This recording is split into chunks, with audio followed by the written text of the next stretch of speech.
Sejam bem-vindos ao Ipsos Exchange, mais um episódio aqui para falar de contexto, empatia, experiência. E hoje a gente vai falar sobre um setor automotivo do qual eu me lembro muito quando eu era criança, quando eu falo de automotivo. Automotivo tem um link muito forte com família, com o carro sendo mais do que um meio que te leva para um lugar para o outro. Quando eu lembro do meu pai, quando eu era criança, eu me lembro que eu não me lembrava até então, quando eu perguntei para ele qual era o modelo do carro ou qual era a marca, mas eu me lembrava que o carro chamava Maribel, porque ele tratava o carro como alguém da família, porque nos levava para vários lugares para ter um momento em família. Então, hoje a gente vai falar de automotivo. Vamos receber aqui Mariane, que está aqui com a gente, da GM. Muito bem-vinda, prazer te ter aqui. Muito obrigada mesmo pela oportunidade. É sempre um prazer falar do que nos apaixona, né? Que nesse caso a indústria automotiva, no meu caso, e falar do cliente. Então eu sou Mariane Sanches, sou da Venezuela e muito prazer por estar aqui. E com a gente hoje de novo, Marcelo Pereira, nosso líder de automotivo aqui. Obrigado, Marcelo, por mais um papo comigo. Muito obrigado pelo prazer de estar aqui, mais um podcast. Será um prazer. Bom, a gente está começando aqui falando, a Nani falou sobre Venezuela, então conta pra gente um pouquinho aqui da tua história dentro da GM, porque esse acento vem da Venezuela, já sabemos. Esse sotaque. Bom, eu comecei na GM, na Venezuela, já faz uns 16 anos. Comecei lá, eu tenho as fortalezas do produto e de entender também o consumidor. Então, depois aí eu fui transferida para a Argentina, trabalhei uns 4 anos na Argentina, que também foi uma experiência super rica em termos de conhecer outra sociedade e como essa sociedade se dá com o carro. E depois aí veio a oportunidade de vir para o Brasil, que também está sendo uma experiência super rica, super legal mesmo. E, bom, já tenho 6 anos aqui no Brasil, super adaptada e feliz. Entendendo que o Brasil também é bem plural, né, como a gente estava falando aqui. E eu vou te trazer um dado sobre pluralidade, né? Tem nosso estudo do Global Trends, ele revelou que 75% dos brasileiros apoiam a globalização.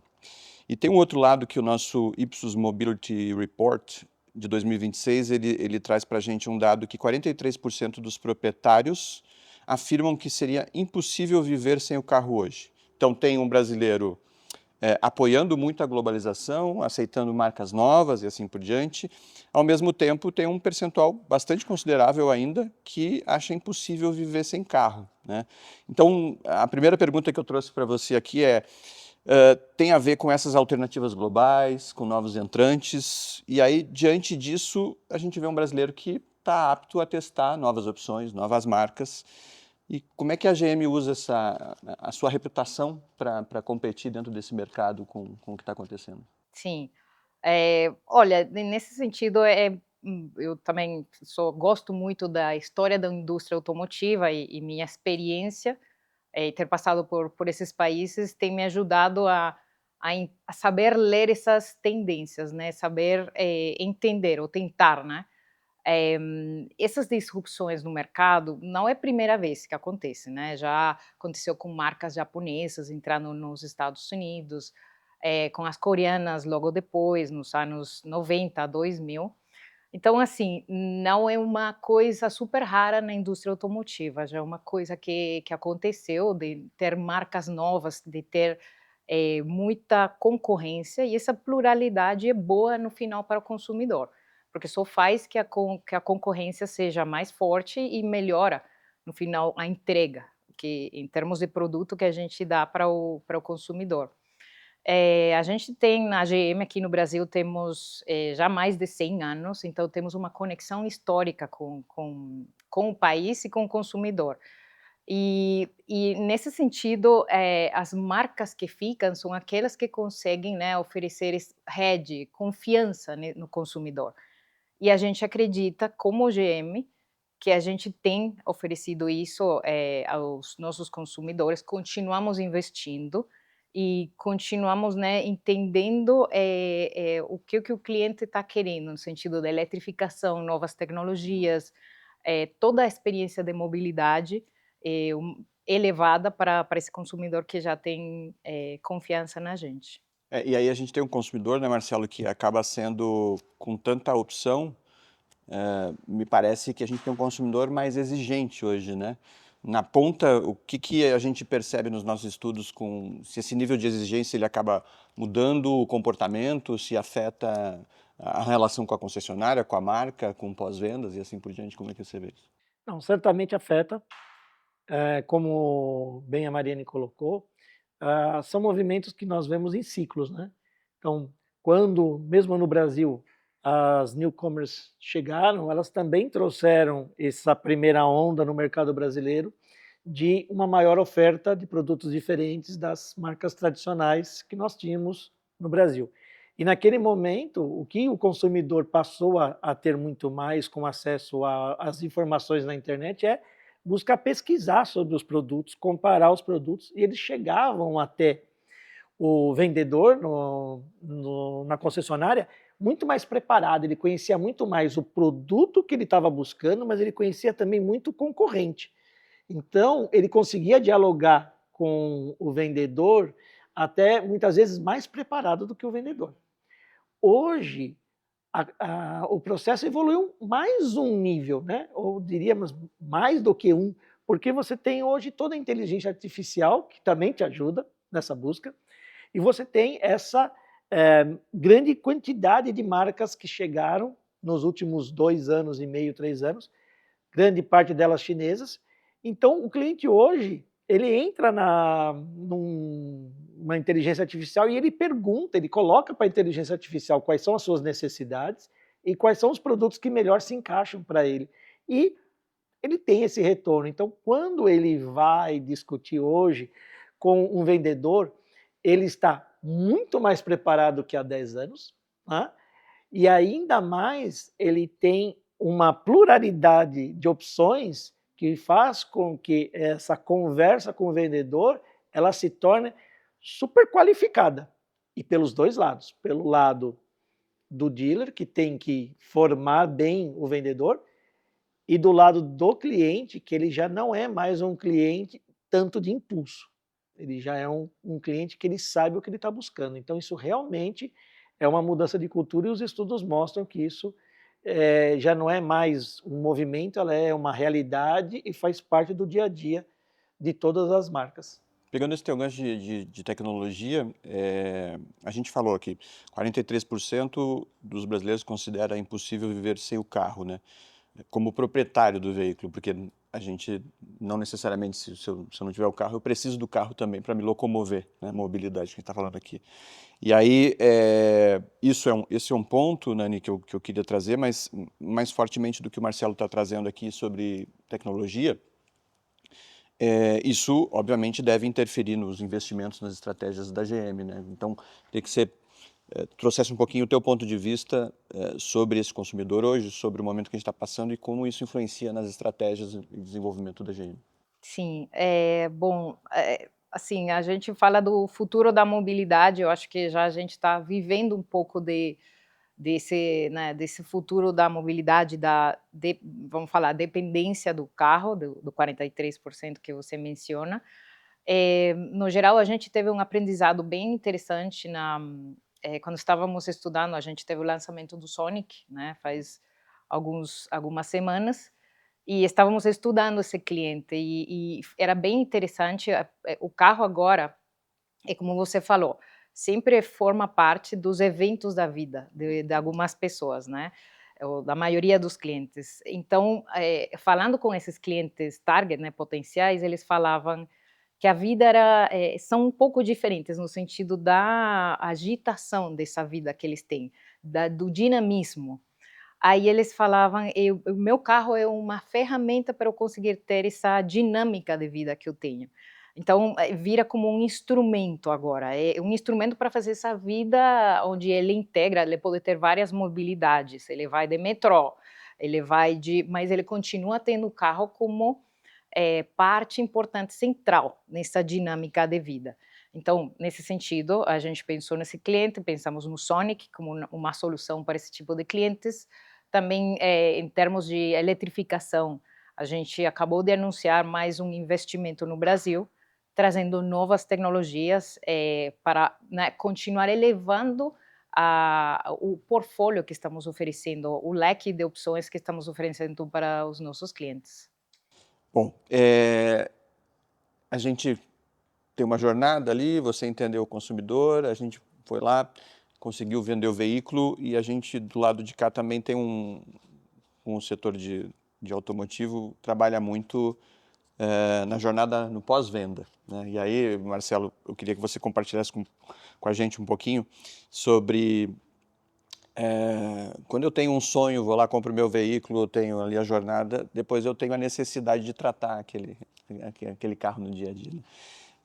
Tem sido um gargalo o pós-venda? Como é que tem sido hoje o pós-venda versus o passado, né, do ponto de vista dos nossos indicadores?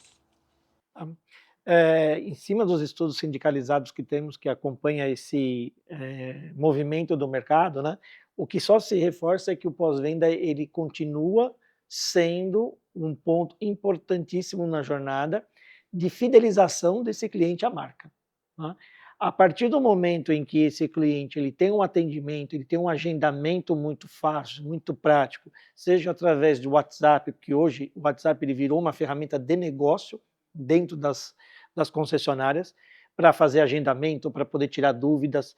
A oficina manda vídeo com o barulho que ele identificou sobre uma peça danificada que o cliente nem sabia, e aí ele vendo aquilo, ele autoriza o serviço. Então essa transição da tecnologia aplicada ao pós-venda, ela facilita e gera transparência. Não tem mais aquele mistério de será que trocaram aquela peça? Então isso vai se passando e vai só se consolidando como uma ferramenta de fidelização.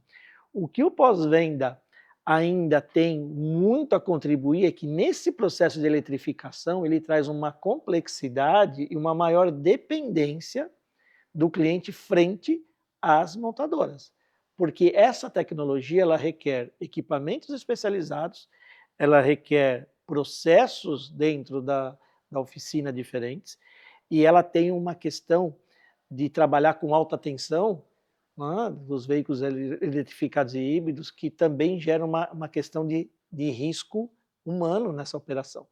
Então, esse processo ele só tende a se tornar um laço mais estreito com o consumidor e mais importante, porque o produto ele só cresce em tecnologia e conectividade e ele também cresce em responsabilidade por parte das montadoras. Então, o pós-venda não mudou, ele evoluiu e ele continua sendo mais do que importante para a jornada de confiabilidade e loyalty do cliente frente à marca. Com tanta tecnologia embarcada, né, a gente também aqui do lado, eu como consumidor, por vezes tenho tanta dificuldade para entender o todo que existe hoje de possibilidade. O contato no pós-venda ele é um ponto bastante importante para ajustar meu entendimento sobre o veículo hoje, né? Isso é fato. Aí eu vou pegar a questão da tecnologia, e aí eu vou trazer a tecnologia junto com a questão que a gente tem falado muito sobre sustentabilidade, né? A gente tem esse tema que ele é fato, e a gente tem as tecnologias emergentes hoje. Então, como que a GM pensa, ou como é a estratégia da GM dentro desse fator, para que a gente possa também pensar no nosso dia a dia, na mobilidade que a gente tem na cidade, e que, de fato, o automotivo ele também determina o que vão ser as cidades que a gente consome, né? Como você vê isso? Tecnologia, sustentabilidade, essa questão com as cidades? Sim, bom, primeiro que, partindo da premissa, né, que sustentabilidade avança quando representa um ganho também para o consumidor. Se representar um sacrifício, dificilmente avançaria. Então eu vejo a sustentabilidade, assim, não é que passa contra o carro, não é que representa que o carro não deveria existir. Nesse sentido, é ver como é que o carro faz parte, integra as soluções de sustentabilidade. Então, na GM a gente vê alguns frentes, né, na GM aqui na América do Sul. A frente da eletrificação, né, partindo do full electric, o BEV, né, que a gente chama. Esse seria para as pessoas que conseguem fazer essa adoção 100% de um elétrico, mas também precisamos ter soluções para as pessoas que querem um eletrificado, mas de uma forma mais gradual. Aí a gente fala dos híbridos, né, e toda a gama de híbridos que temos também. Nesse sentido, bom, existem também no mercado híbridos plug-in, híbridos leves. Então, no sentido da sustentabilidade do futuro, enxergamos que a parte de eletrificado só vai crescer, né, essa adoção só vai crescer, e um exemplo é esse ano, como tem aumentado tanto híbridos quanto elétricos, principalmente os urbanos. E no mesmo caminho, pensando já no futuro, né, da mobilidade e de tecnologia, passa também por software e serviços. Como isso vai fazer parte, ou já está fazendo parte, não mais um acessório, senão parte de toda a experiência da mobilidade das pessoas, de toda a experiência da mobilidade mesmo. Então, assim, entre todas o portfólio que a gente está oferecendo, estamos pensando como isso se encaixa na sustentabilidade e melhorar a experiência de mobilidade dos nossos clientes. Nesse sentido, Marcelo, como está a adoção dos elétricos no Brasil? Bom, acho que um primeiro comentário que eu gostaria de fazer, né, é lembrar que vocês, né, foram pioneiros aí, lançando o primeiro veículo 100% a álcool, né, novamente como uma opção dentro do mercado, algo que depois da adoção do Flex Fuel, praticamente os veículos a álcool desapareceram. E agora ele retoma com uma outra perspectiva de abordagem, que vai muito para esse lado da sustentabilidade e também pelo acesso, né, do veículo a esse grupo de consumidores que usam o carro muito para o trabalho e tudo mais. Então, acho que isso é algo extremamente poderoso e outras montadoras certamente seguirão vocês nesse caminho. Agora, sobre a sua pergunta, Rafa, a adoção da eletrificação no Brasil ela vem acontecendo de uma maneira muito rápida. Existia até um certo pensamento que ia ser mais lento, que o brasileiro ia ter um pouco mais de atenção com isso, em função da estrutura de recarga e tudo mais. E o que vemos hoje nos nossos estudos é que começou a ocorrer um descolamento nos últimos 6 a 12 meses, aonde a adoção dos veículos 100% elétricos está acontecendo muito mais em cidades fora das capitais, né? Ou seja, as pessoas realmente estão abraçando o veículo 100% elétrico como uma alternativa para aqueles consumidores que têm um deslocamento diário menor e que ele consegue utilizar a casa dele como ponto de recarga, né, de referência. Então ele pode deixar o carro à noite, fazer a recarga, no dia seguinte ele já está com o carro como se tivesse com o tanque cheio, entre aspas, para fazer toda a mobilidade dele. Então, essa adoção, ela cresceu muito. Hoje a gente vê que os veículos BEV, ou 100% elétricos, eles têm uma representatividade superior até aos plugins, né? Na divisão ali do percentual, mas brigando muito de igual para igual para os plugins, que era uma coisa que a gente imaginava que o Brasil seria o país do híbrido plug-in, e hoje os BEVs eles estão brigando muito nesse sentido. Então, a adoção hoje desses veículos, ele já é uma parte representativa do mercado, já não é para apenas os primeiros, né, os incentivadores, aquelas pessoas entusiastas pelos elétricos. Hoje não, hoje já é algo que está dentro do shopping list do cliente. Quando ele vai definir, ele já olha o 100% elétrico como opção. E os híbridos já é um sonho do próximo passo. A tendência é que logo, logo, os veículos flex, eles já sejam menos de 50% dos futuros veículos vendidos nos próximos 2 a 3 anos. Bom, vamos para o final agora aqui, já desse nosso papo, e eu vou pegar o gancho lá do início, né? Falei sobre paixão, falei sobre a relação do automóvel, e aí rapidamente eu queria que você trouxesse primeiro a tua opinião, depois eu vou passar para a Nani, que é sobre como a marca automotiva consegue se manter relevante na mente dos brasileiros hoje, depois de tanta coisa que aconteceu nesse mercado. As marcas hoje, elas trabalham muito essa questão do desejo, né? Você tem sim toda uma questão do carro, como a Nani comentou, que o carro faz parte de uma solução para o dia a dia, para ele viver nessa loucura que é a vida cotidiana. Mas, ao mesmo tempo, ele faz parte da família, né? Ele, como o seu pai deu um nome para o carro, muitos dão nome para o carro, dão apelidos para ele. Então, as marcas, sempre quando elas buscam fazer uma propaganda, fazer uma publicidade em cima de um modelo, ela tenta amarrar isso com alguma coisa de sentimento, de pertencimento, de alegria, né? Seja você com o carro indo em uma trilha off-road ou o carro num passeio à beira-mar. Então, sempre você tenta ligar isso a bons momentos que te trazem o quê? Felicidade e que te trazem aquela sensação de realização. Então é isso hoje que todas as marcas estão mantendo como ponto de entrada. Você é capaz de ter esse produto está acessível para você, né? Então venha conhecê-lo que você vai se apaixonar. Então é sempre buscando muito o lado emocional. O racional ele acaba vindo num segundo momento. Porque se você não tem aquele primeiro contato que te traz uma alegria com o design, com o visual do carro, dificilmente você completaria a tua jornada na concessionária. Boa. Nani, mensagem final para a gente aqui de como a GM pode se manter conectada com o brasileiro. Sim, bom, a nossa história de mais de 100 anos, e eu vou falar porque sentimos muito orgulho por isso mesmo, por esses 100 anos, demonstra como a gente acredita, né, tanto no país como em oferecer a melhor experiência de mobilidade para o brasileiro. Eh, Acho que na nossa área de pesquisa, né, do consumidor, é muito chave os insights que a gente traz para definir esse portfólio que engaja esse cliente, e para definir esse produto, esse serviço que faz que a GM continue sendo relevante.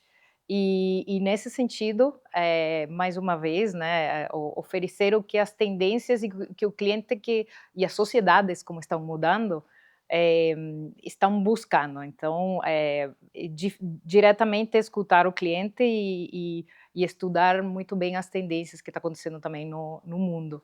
Ótimo. Obrigado por estar com a gente aqui hoje. Foi um prazer te receber. Obrigada. Obrigado, Marcelo. Eu que agradeço. Imagina. Esse foi mais um Ipsos Exchange. Espero que tenha sido boa a troca, tenham tido uma boa experiência e a gente se vê no próximo episódio.